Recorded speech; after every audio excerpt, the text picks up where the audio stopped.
Kita akan introduce ataupun kita akan sedikit sebanyak cuba untuk mengenali lebih dekat yang berbahagia Datuk Dr. Marzuki Mahmat ini. Dari sudut biodata yang berbahagia Datuk Dr. Marzuki Mahmat ini, beliau merupakan anak kelahiran Pasir Mas, Kelantan. Datuk Dr. Marzuki merupakan lulusan ijazah sarjana muda dalam bidang undang-undang dari Universiti Islam Antarabangsa Malaysia, UIAM. Lulusan ijazah sarjana dalam bidang sains politik dari Universiti Kebangsaan Malaysia, UKM, dan merupakan lulusan ijazah sarjana merupakan lulusan ijazah PhD dalam bidang sains politik dari sebuah universiti ternama di Australia, iaitu Australian National University ataupun ANU. Dengan tesis bertajuk Communalism, Law and State Power, The Limit of Political Change in Malaysia.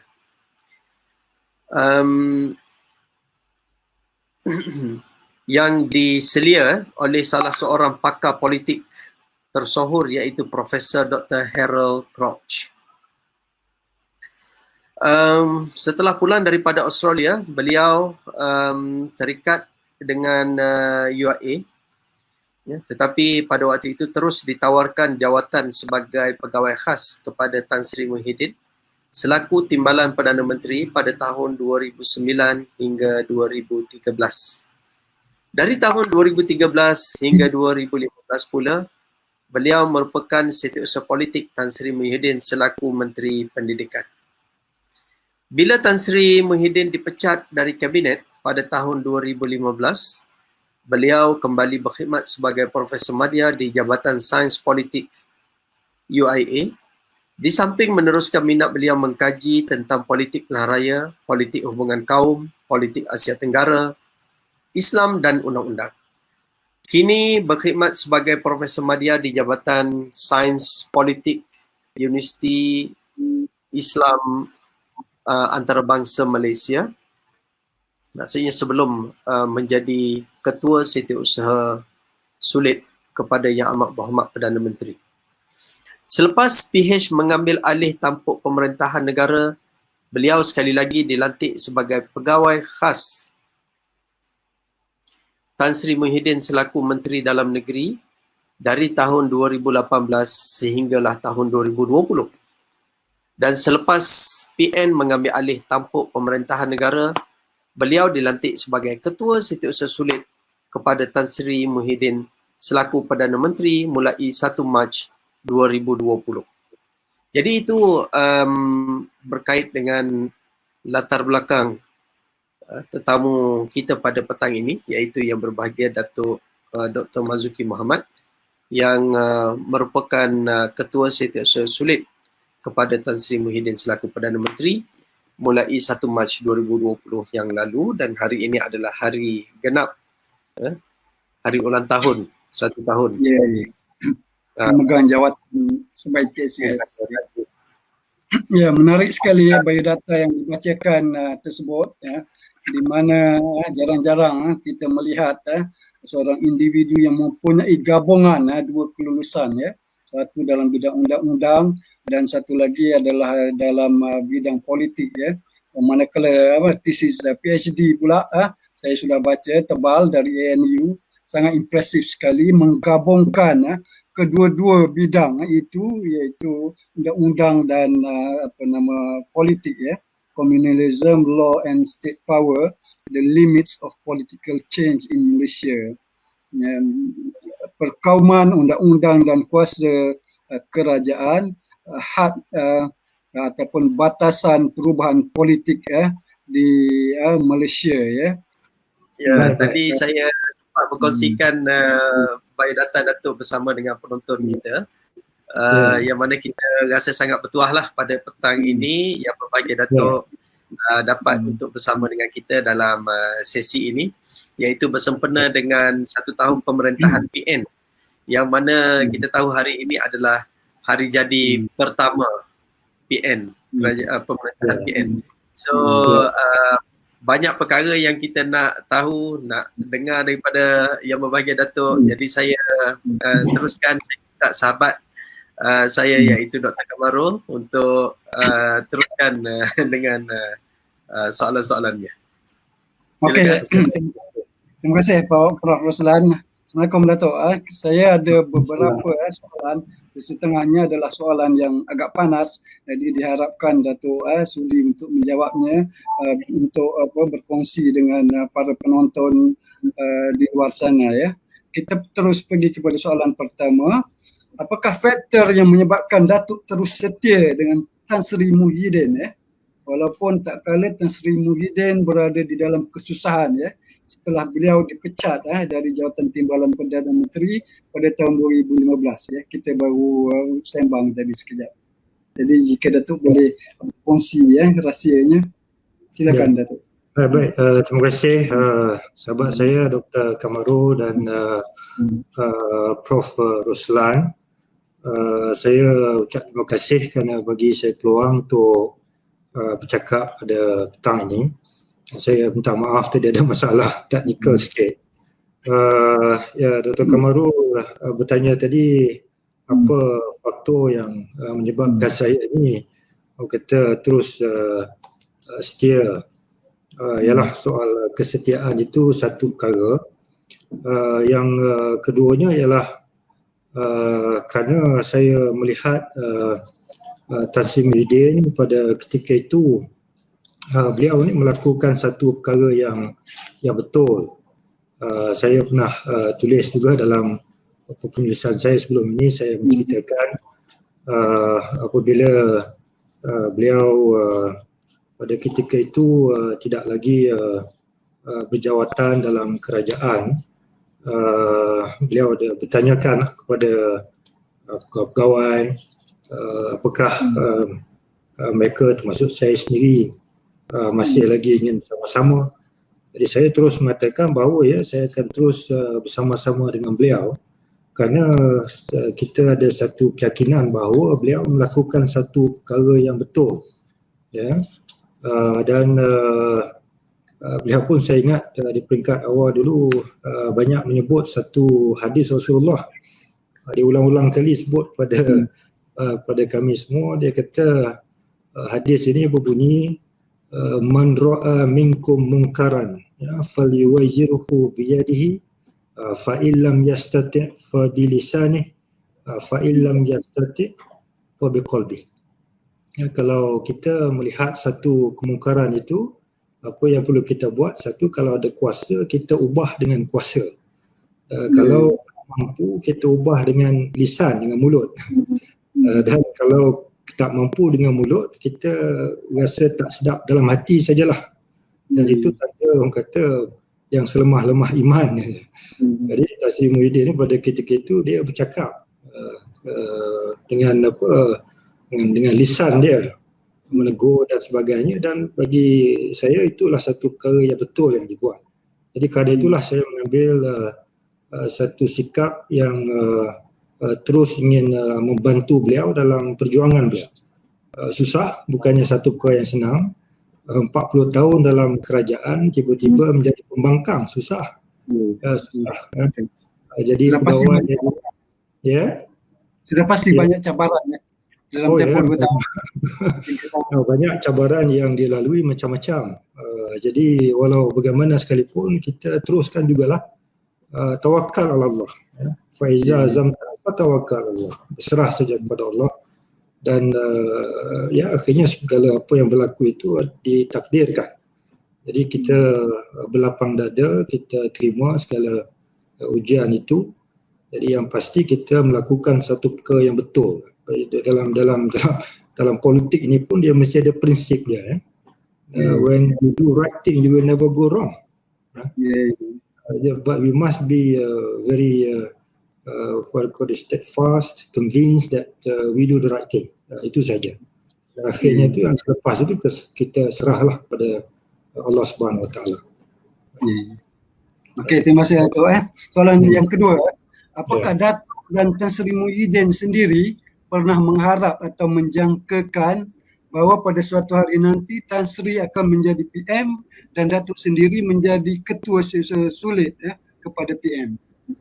Ya, saya melihat Tan Sri Muhyiddin ini daripada peringkat awal dia ni Prime Minister material. Ya. Seingat saya di zaman peralihan antara Tun Abdullah, Tun Mahathir kepada Tun Abdullah, bila Tun Abdullah menjadi Perdana Menteri, antara calon timbalan Perdana Menterinya ialah Tan Sri Muhyiddin. Pada ketika itu, ya. Kenapa? Kerana beliau adalah naib presiden UMNO yang kanan pada ketika itu, selain Datuk Seri Najib. Ya. Tetapi ya itu takdir menentukan Datuk Seri Najib menjadi timbalan Perdana Menteri dan seterusnya menjadi Perdana Menteri, dan Tan Sri Muhyiddin apabila Datuk Seri Najib menjadi Perdana Menteri dan beliau bertanding timbalan presiden UMNO pada ketika itu dan dilantik menjadi timbalan Perdana Menteri. Jadi bagi seorang yang telah pun berada di peringkat timbalan Perdana Menteri itu, biasanya dia ni Prime Minister material. Tetapi takdir menentukan beliau terkeluar daripada kerajaan menjadi pembangkang bila balik semula dalam kerajaan selepas PRU 14. Kalau dikira is a downgrade position. Tapi menjadi menteri dalam negeri. Ya, kalau orang, yalah saya tak pastilah. Kalau saya kata saya rehat saja. Tapi Tan Sri Muhyiddin menerima itu sebagai satu tanggungjawab, satu amanah, dan beliau terus berkhidmat sebagai menteri dalam negeri. Walaupun beliau sebelum itu adalah timbalan Perdana Menteri. Tapi kerana keadaannya politik ini kan dinamik, jadi bagi saya beliau tidak mengambil orang kata perkara itu sebagai sesuatu yang negatif kepada beliau. Beliau mengambil tanggungjawab dan terus berkhidmat sebagai anggota kabinet dalam kabinet Tun Mahathir dan juga sebagai pimpinan parti. Jadi kalau nak katakan sama ada menjangka atau tidak menjadi Perdana Menteri dalam politik ni, kita tak boleh jangka. Ya, kita tak boleh jangka.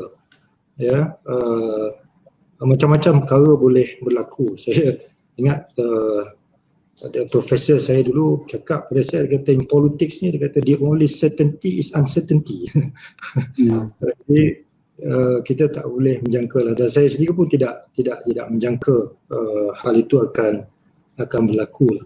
Dan tentang soalan kedua tadi, adakah saya nak menjangka jadi ketua sulit pada Perdana Menteri, itu pun tidak ada dalam kamus. Dalam kamus hidup saya lah. Ini semua pun orang kata takdir Allah Ta'ala juga. Dan akhirnya kita terima ini semua sebagai satu tanggungjawab, satu amanah. Kalau tanya saya, satu beban. Kayaknya dipinjam daripada UIA. Kalau ikutkan saya lebih selesa balik mengajar daripada beban yang besar. Kalau sekarang pun saya mengajar juga secara orang kata sukarela di UIA, dan itu memang dunia saya. Tapi apapun, apabila diberi tanggungjawab, kita pikirlah tanggungjawab dan amanah itu. Terima kasih. Okey. Kita pergi kepada soalan politik Datuk. Ada beberapa pihak yang menyebut bahawa Tan Sri Muhyiddin selaku PM sekarang ini sebenarnya hanyalah puppet ataupun patung kepada Tun Dr. Mahathir Tak kala Tun Dr. Mahathir sendiri kita lihat seringkali mengkritik Tan Sri Muhyiddin Jadi di sebalik kritikan ini banyak pihak yang sangsi dia kata Tan Sri Muhyiddin ini sebenarnya hanya puppet siap melukis kartun yang menggambarkan seolah-olah di belakang Tan Sri Muhyiddin itu adalah sebenarnya Tun Dr. Mahathir. Jadi kalau tidak keberatan, kita minta Datuk jelaskan apakah kedudukan sebenar hubungan di antara Tun Dr. Mahathir dan Tan Sri Muhyiddin. Saya fikir itu teori itu tak betul lah. Itu tak benar lah. Kalau dikatakan Perdana Menteri Tan Sri Muhyiddin sekarang ni sebagai puppet, tidak. Itu tak betul.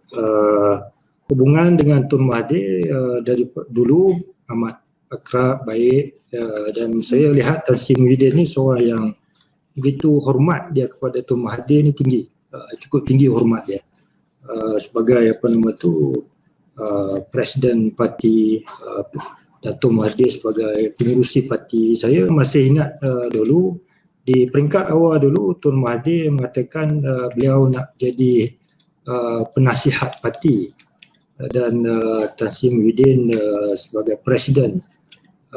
Tetapi akhirnya Tun Mahathir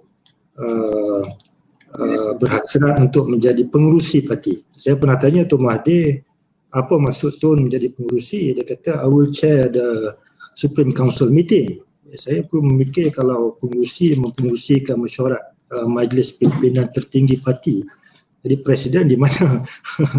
Tetapi oleh kerana hormatnya Tan Sri Muhyiddin kepada Tun Mahathir pada ketika itu, dia accommodate, dia boleh menerima, dan kita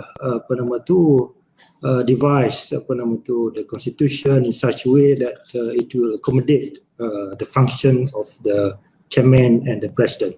Walaupun itu bukanlah satu bentuk arrangement yang ideal, tetapi ia berfungsi pada ketika itu. Tetapi on hindsight mungkin ada beberapa kesukaran apabila wujudnya kedua-dua jawatan itu, dan akhirnya bersatu dalam persidangan agung tahunan baru-baru ini telah memansuhkan jawatan pengerusi. Itu menunjukkan bahawa jawatan pengerusi bersatu itu created for Tun Mahathir. Created for Tun Mahathir. Dan Tan Sri Muhyiddin hormat kepada hasrat Tun Mahathir, dan tidak ada masalah saya lihat sepanjang kedua-duanya itu memimpin parti. Cuma akhir-akhir inilah apabila timbulnya pembentukan kerajaan Perikatan Nasional, ada pencanggahan dari segi pendekatan dan pendapat yang akhirnya mereka tidak ada satu kesepakatan dalam mengambil keputusan politik pada waktu yang getir. Cuma saya lihat Tan Sri Muhyiddin ini dia ada, walaupun gitu, dia seorang yang ada pandangan, seorang yang ada pendirian. Dia mengambil pandangan berbeza, tidak dalam saya lihat semasa dahulu pun pengurusan pentadbiran parti ada Tan Sri Muhyiddin secara hormat mengambil pandangan yang berbeza, gitu ya. Jadi saya lihat itu sebagai asam garam dalam hubungan politik, pengurusan parti dan sebagainya. Tapi saya nak sebutkan balik, kalau nak kata sekarang ini menjadi puppet, itu saya rasa tidak benar dan tidak tepat lah. Itu. Masa tu banyak pihak yang berpendapat bahawa gangguan ke atas kestabilan kerajaan PN adalah punca daripada ketidaksediaan Tan Sri Muhyiddin mencampuri urusan mahkamah yang membabitkan beberapa pemimpin tertentu ya. Jadi banyak juga pihak yang bertanya mengapakah Tan Sri Muhyiddin mengambil pendirian yang sedemikian ya, sedangkan jika beliau boleh mencampurinya, maka sudah pastilah banyak permasalahan politik yang beliau hadapi sekarang mungkin akan dapat diselesaikan. Saya tak pastilah sama ada gangguan-gangguan ini berpunca daripada perkara itu. Tetapi kalau nak dikatakan pendirian Tan Sri Muhyiddin dalam kes-kes mahkamah yang melibatkan pihak-pihak tertentu, saya fikir pendirian beliau jelas bahawa hal-hal mahkamah ini beliau tak boleh mencampuri. Kita dalam sistem kerajaan ini pun ada separation of powers antara eksekutif, antara judiciary, antara legislature. Jadi itu pun satu perkara yang penting dalam konteks sebuah negara demokrasi ini. Apalagi kalau kita bercakap soal integriti. Jadi Tan Sri Muhyiddin telah membuat pendirian beliau, dan ini pun diketahui umum, disebut banyak kali bahawa dalam apa hal keadaan sekalipun beliau tidak akan mencampuri urusan mahkamah. Jadi bebaslah kepada mahkamah untuk mencari keadilan, kerana penting bila ke mahkamah itu tujuannya ialah untuk mencari keadilan. Jadi pihak yang mendakwa, pihak yang didakwa sepatutnya mempunyai satu ruang yang cukup luas untuk membuat pendakwaan dan membuat pembelaan. Jadi akhirnya biarlah mahkamah yang memutuskan. Jadi saya fikir ini prinsip, dan prinsip ini jelas yang saya sebut daripada awal pun, do the right thing. Apa dia perkara yang benar. Soal politik. Kalau kita boleh asingkan itu. Politik itu must be separated from cases in the court. Dan saya fikir seperti mana yang saya sebutkan tadi, if we do the right thing we will never go wrong. So just do the right thing lah. Then I think for the we know that not to interfere in the court matters is the right thing to do. Okey, seterusnya Datuk, dengan pergolakan politik yang kelihatan seperti tidak berkesudahan sejak kebelakangan ini dan dengan cubaan untuk menjatuhkan kerajaan PN, pada pandangan Datuk, sejauh manakah kerajaan PN mampu bertahan? Prof Jayum jawab tadi, dia kata jika boleh bertahan setahun, tiada masalah untuk kerajaan ini bertahan selama setahun lagi. Itu yang dia cakap. Apa pandangan? Iyalah, apa nama tu, seperti yang saya sebutkan, politik ni the only certainty is uncertainty kan. Jadi kita nak jangka pun akan menimbulkan pelbagai telahan. Tapi betul lah seperti Prof Jayum kata tadi, pejam celik sudah setahun. Dalam tempoh setahun ini pun banyak dugaan-dugaan, cabaran-cabaran yang dihadapi, tetapi we move on. Dan selama mana lagi boleh bertahan, dia bergantung kepada situasi politik semasa. Dia dalam politik ni dia banyak dinamik yang tertentu, yang tersurat dan yang tersirat. Jadi kita berdoa sajalah. Kalau tanya saya, berdoa saja. Kalau ianya baik, maka teruskanlah kebaikan itu, dan kita wait and see lah. Kita tunggu dan kita lihat, dan pada masa itu kita buat kerja lah. Sehingga kita buat kerja, kerana akhirnya apapun yang akan menilai ini rakyat. Kalau kita sibuk berpolitik 24 jam sehari semalam dan mengabaikan tugas-tugas pada rakyat, itu orang kata pendek umur. Jadi kalau nak panjang umur politik lah, maka buat kerja yang betul-betul, supaya akhirnya yang apapun yang menilai itu ialah rakyat. Okey, terima kasih Datuk. Ya. Boleh saya mencelah sikit? Sila. Nak mencelah, nak ambil peluang nak bertanya kepada yang berbahagia Datuk kita ni.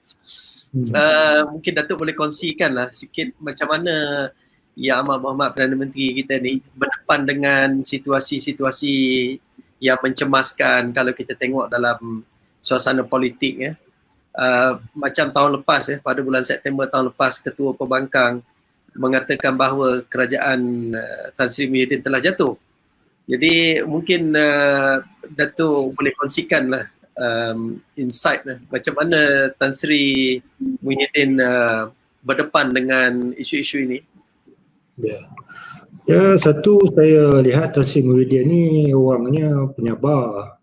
Dia sabar.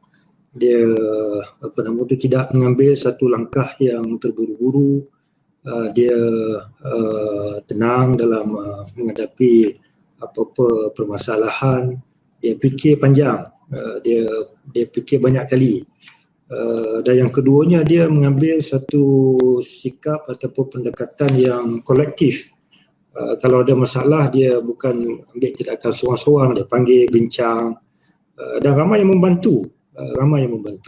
Jadi kerana itu saya lihat apa sahaja cabaran dan dugaan ataupun gangguan-gangguan terhadap kerajaan Perikatan Nasional yang berlaku sepanjang tahun lalu itu dapat diurus dengan baik, kerana ramai yang membantu. dan juga kerana sikap Tan Sri Muhyiddin sendiri yang sedia mendengar dan dia tenang dalam menghadapi cabaran-cabaran ini. Dan satu lagi yang saya fikir, beliau reda. Itu penting juga, kerana dalam keadaan-keadaan tertentu ni kita pun tak boleh jangka cubaan-cubaan ni macam-macam ya. Dalam keadaan-keadaan tertentu mungkin kita fikir tak apalah, kalau ada begitu kita terima sajalah. Jadi reda. Fatawakkal Allah, wa iza azamta fatawakkal. Kita bertawakal saja. Jadi kuasa tawakal ini pun juga penting ya. Supaya kita tidak melakukan perkara-perkara yang orang kata desperate ya. Jadi ini saya fikir ialah orang lama dalam politik ya. Dia mungkin banyak wisdom dalam menguruskan suatu perkara. Okey, seterusnya Datuk. Membaca tulisan Datuk dalam Facebook, kelihatan jelas bahawa Tan Sri Muhyiddin sebenarnya memainkan peranan yang amat besar di dalam menangani pandemik COVID-19 ya. Pelbagai mesyuarat yang beliau pengurusikan dan pelbagai tindakan lain yang beliau lakukan. Malangnya kita nampak kredit seperti tidak banyak diberi kepada beliau. Nama beliau sendiri tidak begitu menonjol ya. Mengapa keadaan sebegini berlaku? Apakah Tan Sri Muhyiddin sengaja tak nak publicity ataupun apa penjelasannya? Ini soal kredit ni bagi saya itu soal kedua. Yang penting ialah apa hasil kerjanya. Dia kerja memang saya jaga jadual, masuk pejabat pagi, kadang-kadang ini baru nak balik kan. Malam ada lagi urusan macam-macam, perbincangan-perbincangan, mengurus kerajaan, mengurus politik. Dia kata mengurus kerajaan lagi mudah daripada mengurus politik. Jadi saya lihat yang menjadi keutamaan ialah bagaimana beliau mengurus keadaan, mengurus krisis. Ini krisis ekonomi, krisis kesihatan yang sedang dialami oleh negara kita. Dan soal kredit itu apabila rakyat menilai, apabila menilai apa langkah-langkah yang diambil oleh kerajaan, dasar-dasar yang dibuat, strategi-strategi yang digunakan pakai, apakah itu memberi kesan pada kehidupan rakyat. Kalau ianya memberi kesan yang baik, saya lihat the rating is good ya. Apabila rakyat dapat merasa bantuan-bantuan yang diberikan, mereka merasa dan mereka mengatakan itu satu perkara yang baik. Sekarang ini misalnya kes-kes COVID-19 ya, ini pun diurus secara kolektif, bukan diurus secara sendiri-sendiri, secara kolektif. Dan kita nampak ada trend yang menurun, vaksin roll out sedang berjalan pada masa ini. Jadi saya soal kredit itu soal kemudian. Yang penting hasil apa yang usaha-usaha dilakukan itu dapat membuahkan hasil yang positif. Saya rasa itu yang lebih penting. Dan kerana itu Tan Sri Muhyiddin dia ni kita kata dia bukan orang yang hidung tak mancung, pipi tersorong-sorong. Jadi akhirnya biarlah rakyat yang membuat penilaian lah. It's not the issue of claiming credit. Apa yang dibuat hari ini pun dalam ucapan beliau pada hari ini 1 tahun Perikatan Nasional, dia mengatakan bahawa apa saja pencapaian yang dicapai oleh negara kita pada hari ini adalah sumbangan semua orang. Ini bukan sumbangan mana-mana individu secara perseorangan. Okay. Terima kasih Datuk. Datuk ada menyebut sebelum ini bahawa Tan Sri Muhyiddin mengambil pendekatan yang inklusif, kolektif dan apolitical ya. Tidak politik ya dalam mengurus pandemik COVID-19 ya. Cuma bagaimanakah sambutan ke atas pendekatan sebegini dan kenapa masih ada lagi dakwaan daripada pihak pembangkang, khususnya kononnya mereka tidak dilibatkan di dalam soal pengurusan pandemik ini. Silakan. Saya rasa daripada awal lagi kerajaan mengambil sikap ataupun pendekatan yang kolektif adalah membuat keputusan. Di peringkat awal dahulu, kalau ingat, dipanggil menteri-menteri besar, ya, semua negeri, tak kira dia pembangkang ataupun kerajaan, untuk duduk dalam mesyuarat Majlis Keselamatan Negara. Ini mesyuarat MKN ini begitu eksklusif, ya, kerana dia berkait dengan soal-soal banyak kerahsiaan yang sulit dibincangkan dalam pengurusan bencana negara. Tetapi Tan Sri Muhyiddin dia kata panggil, jemput semua menteri-menteri besar dan ketua-ketua menteri ini daripada negeri-negeri yang bukan ditadbir oleh Perikatan Nasional pun mereka patut duduk di dalam itu. Dan sehingga hari ini ada mesyuarat, tadi baru lepas mesyuarat 3 kali seminggu. Hari Isnin, hari Rabu, hari Jumaat ada mesyuarat Majlis Keselamatan Negara, sidang khas untuk membincangkan hal pengurusan COVID. Ini dah setahun, 3 kali seminggu.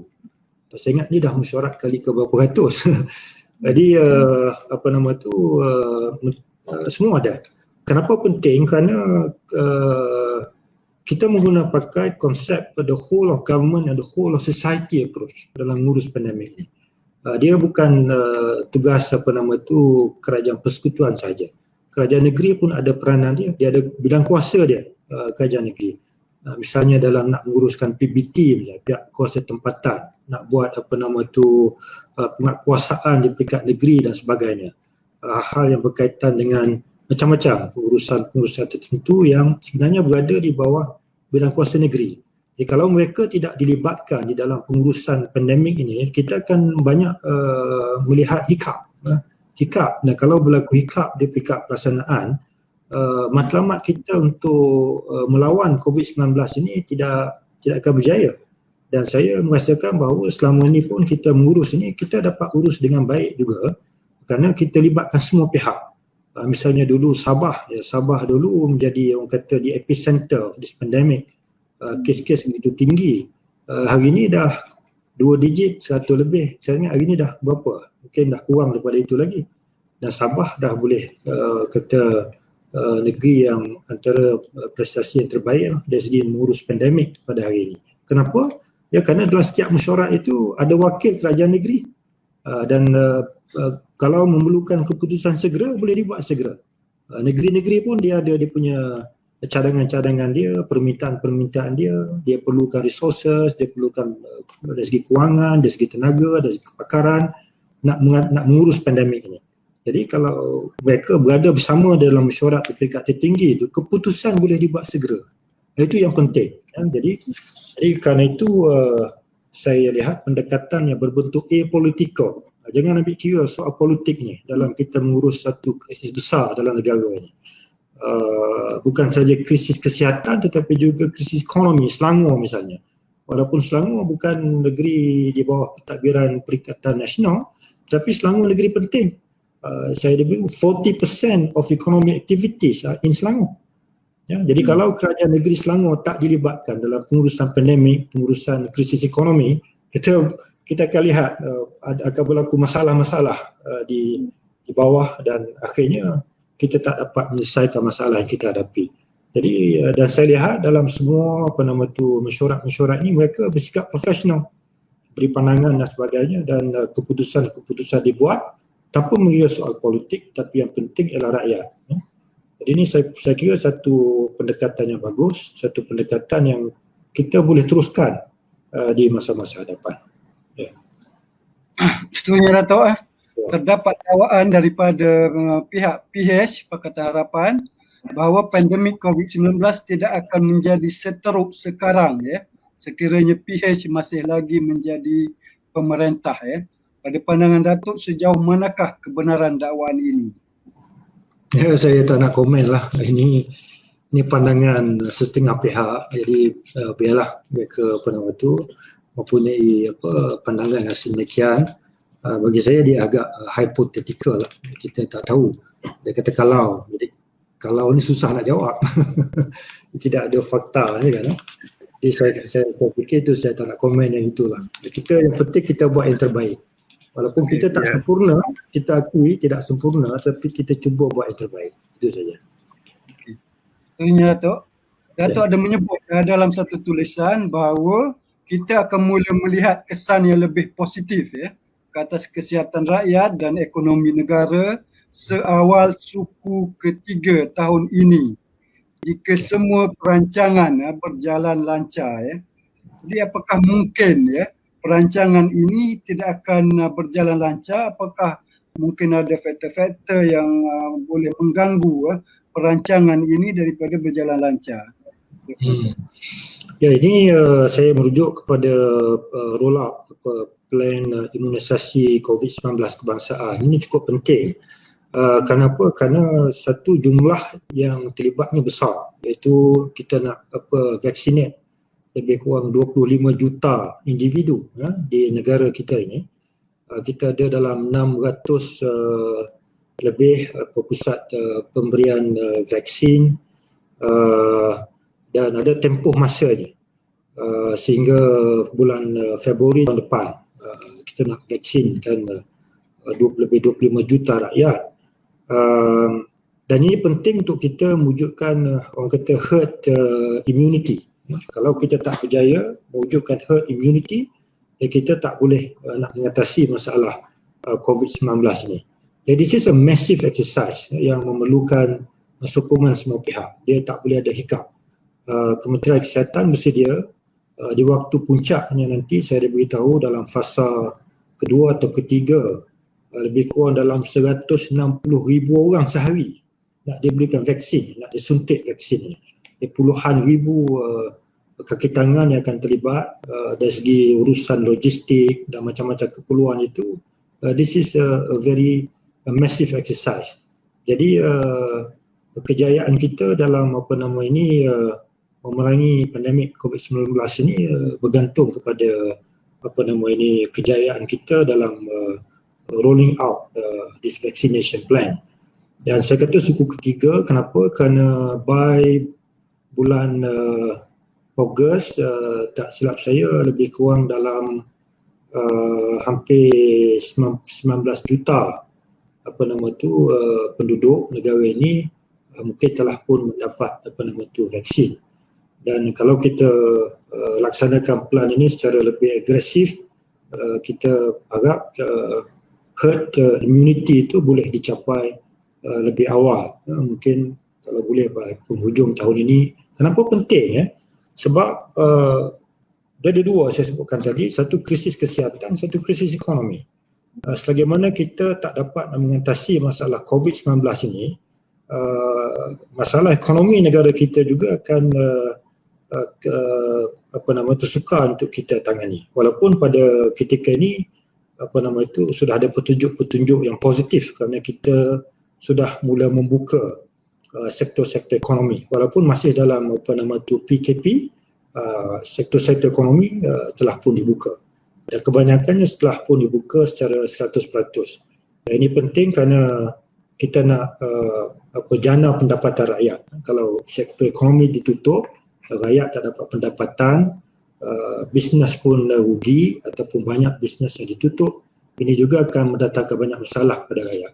Jadi dia berkait, kejayaan kita nak memerangi COVID-19 dengan urusan ekonomi negara berkait amat rapat. Jadi dengan itu yang saya sebutkan tadi, kita mesti pastikan vaksin ini satu orang kata sinar harapan kita lah. Banyak negara-negara lain saya lihat yang telah pun melaksanakan plan vaksinasi ni memperlihatkan penurunan kes-kes baru yang ketara. Ini termasuk di Amerika Syarikat, di UK, di Rusia, di India yang dahulunya kes puluhan ribu sehari, tapi selepas mereka melaksanakan plan vaksinasi, kes-kes itu turun dengan begitu ketara sekali. Jadi kita harap negara kita pun apabila rolling out of vaccination plan ini dapat kita laksanakan dengan baik, dengan sempurna, kita akan dapat atasi masalah COVID-19 ini dalam masa yang terdekat. Alhamdulillah. Ada dua soalan lagi. Yes. Ada dua soalan lagi. Pada pandangan Datuk, apakah kejayaan besar yang dicapai oleh Kerajaan Perikatan Nasional dalam tempoh setahun pentadbirannya, dan apakah mungkin Kerajaan Perikatan Nasional akan lebih berjaya sekiranya kita tidak ditimpa oleh COVID-19? Ya, kalau nak disebut kejayaan paling besar ialah kita ialah kita berjaya nak menguruskan kedua-dua krisis ekonomi dan kesihatan ini dengan mewujudkan satu pendekatan yang seimbang antara protecting life and livelihood. Saya fikir ini satu pencapaian. Kita telah pun menghadapi 3 gelombang, 3 gelombang COVID-19. Kita berjaya melandaikan jangkitan ini dalam gelombang yang pertama dulu apabila kita buat PKP, total lockdown dulu. Dalam masa sebulan lebih kita berjaya menurunkan jumlah kes. Pada gelombang kedua kemudiannya kita berjaya bendung, dan gelombang ketiga yang dalam proses kita sedang menghadapinya pada ketika ini telah menunjukkan trend penurunan, dan bagaimana kita seimbangkan antara keperluan untuk melindungi nyawa rakyat dan juga melindungi kehidupan ekonomi. Kerajaan setakat ini telah pun membelanjakan ataupun memperuntukkan sama ada dari segi fiscal injection and non-fiscal injection, is about 320 billion ringgit dalam bentuk package rancangan ekonomi, dan ini yang paling besar dalam sejarah. Saya ingat dulu di peringkat awal dulu bila dibuat PKP, satu perkara yang merisaukan kita ialah apabila rakyat tak boleh keluar bekerja, tak boleh berniaga, macam mana dengan soal pendapatan mereka? Mereka akan hilang punca pendapatan. Tapi alhamdulillah cari duit dalam kerajaan dan di luar yang membantu misalnya bank-bank memberikan moratorium dan sebagainya, kita dapat satu jumlah yang besar. Di sepanjang tahun lalu saja ada 305 bilion ringgit plan atau package rancangan ekonomi. Jadi saya ingat itu antara pencapaian yang paling utama dari segi bagaimana kita cuba untuk seimbangkan keperluan untuk memelihara ataupun melindungi nyawa rakyat dan juga menjamin kelangsungan hidup ekonomi, kehidupan ekonomi rakyat. Kalau soalan yang kedua itu tadi, kalau tak ada pandemik ni kita boleh urus dengan lebih baik. Saya percaya betul. Kalau tak ada pandemik ini, saya fikir kita tak akan menghadapi kemerosotan atau penguncupan ekonomi. Tahun lalu saja 5.6% kita menguncup dari segi ekonomi. Dan ini negara-negara lain juga sama mengalami penguncupan ekonomi. Saya ambil contoh satu sektor yang dahulunya antara penyumbang terbesar kepada KDNK negara, misalnya pelancongan. Tahun 2019 menyumbang sebanyak 86 bilion ringgit pada pendapatan negara. Tahun ini terjejas teruk, dan antara satu sektor yang akan mengambil masa untuk pulih kembali, dan bermacam-macam bentuk bantuan yang perlu diberikan kepada sektor ini. Kalau tak ada pandemik, sektor ini boleh berterusan menjana pendapatan kepada negara kita. Dan soal pengurusan ekonomi, pengurusan yang lain, saya fikir akan jadi lebih mudah tanpa pandemik ini. Tapi apapun kita terimalah, kerana itu satu keadaan yang perlu kita urus dalam keadaan mana sekalipun. Dan kita telah nampak tanda-tanda bahawa akan ada pemulihan dalam masa yang terdekat ini, dan kita cuba sedaya upaya untuk urus keadaan dengan cara yang terbaik. Okay, Masih Datuk, last question pasal thesis Datuk sikit. Saya dah baca di Datuk, very impressive. Dan dalam satu perenggan Datuk ada sebut bahawa the politics of race, religion and repression continue to be a dominant feature of Malaysian Politics ya. Ini rumusan tesis Dato' pada tahun 2008 ya. Jadi setelah lebih 10 tahun tesis ini berlalu, nampak seakan-akan rumusan Dato' ini masih lagi betul ya. Apa pandangan Dato' mengenai perkara ini? Ya, itu saya tulis tesis itu dah lebih 10 tahun dulu. Saya melihat dari segi hubungan antara isu kaum, isu agama dan bagaimana undang-undang sebenarnya digunakan untuk mengawal apa yang disebut sebagai the destabilizing forces in the society yang timbul akibat wujudnya pergolakan politik dan agama di negara kita. Itu sebuah negara yang berbilang kaum, berbilang bangsa, berbilang agama. Dan politik kaum dan agama ini bagi saya masih lagi menjadi orang kata the important marker Malaysian politik. Kalau sesiapa nak mengkaji tentang politik Malaysia ni, dia setakat hari ini tak boleh lari daripada perlu mengkaji dari aspek kaum dan to certain extent soal agama. Cuma profesor saya dulu dia sebut, dia kata politik Malaysia ni dia is like a pendulum swing. The pendulum swing. Maksudnya ada kalanya isu-isu kaum dan agama itu menjadi terlalu runcing, menjadi terlalu runcing. Ada kalanya dia biasa saja, dia boleh diurus dengan baik. Dan begitu juga dalam aspek repression. Kadang-kadang politik pengguna undang-undang misalnya dalam nak mengawal masyarakat. Saya lihat dalam konteks political control. Dahulu ada ISA, ada macam-macam undang-undang nak mengawal politik ini. Di kadang-kadang politik itu menjadi agak represif apabila undang-undang ini digunakan untuk tujuan-tujuan mengawal keadaan politik, keadaan masyarakat. Tapi dalam keadaan-keadaan tertentu dia juga boleh menjadi lebih bebas.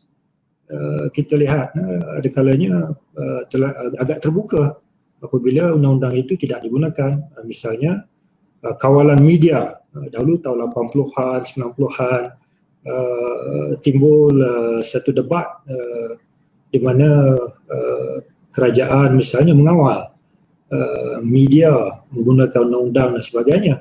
Tetapi saya fikir pada hari ini malah sejak akhir-akhir ni saya lihat perkembangan selepas tahun 99, tahun 2000 dan ke atas, soal media kita sudah agak bebas, agak bebas. Kita boleh sembang hari ni, tak ada siapa nak mengawal. Tambah-tambah kita dah guna online ni, tak ada siapa pun boleh kawal ni. Saya nak kata apa pun saya boleh kata. Yang lain-lain pun begitu, bebas. Wacana-wacana dibuat, dianjurkan oleh media-media ternama, sebahagiannya menyokong kerajaan, sebahagiannya kritikal kepada kerajaan. Itu sudah menjadi satu perkara yang biasa. Dan tak tahulah, pengalaman saya di pejabat Perdana Menteri hari ini pun kita tak pernah pula nak panggil, kita nak warning kita, media-media tertentu agak bebas. Maknanya pendulum swing, ini musim bebas.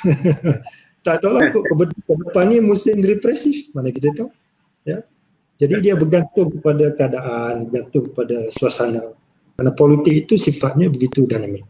Tapi bagi saya sehingga hari ini aspek kaum agama.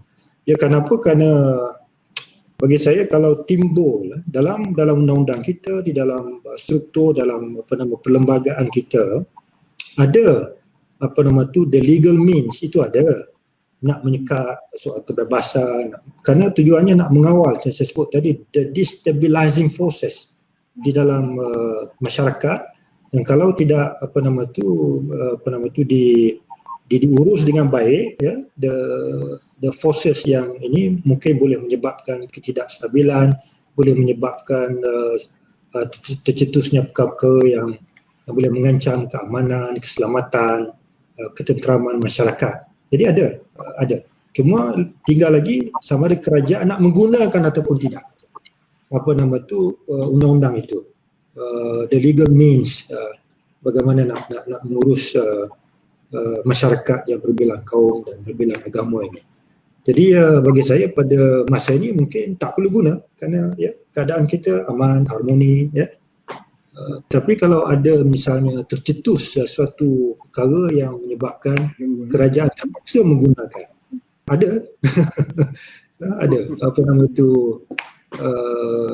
undang-undang itu ada, baik dalam perlembagaan, baik dalam undang-undang biasa.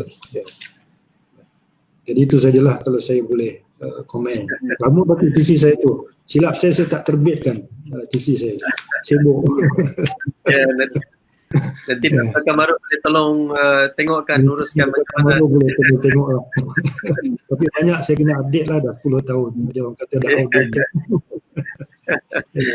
Baik, terima kasih banyak Yang Berbahagia Datuk atas perkongsian bersama dengan kita sebentar tadi dalam sesi bicara politik khas Pintar setahun pemerintahan PN ini. Kami memang sangat menghargai. Kami tahu bahawa Datuk memang punya jadual yang sibuk. Kita tengok file dekat atas meja tu pun kita tahu dah. Banyak yang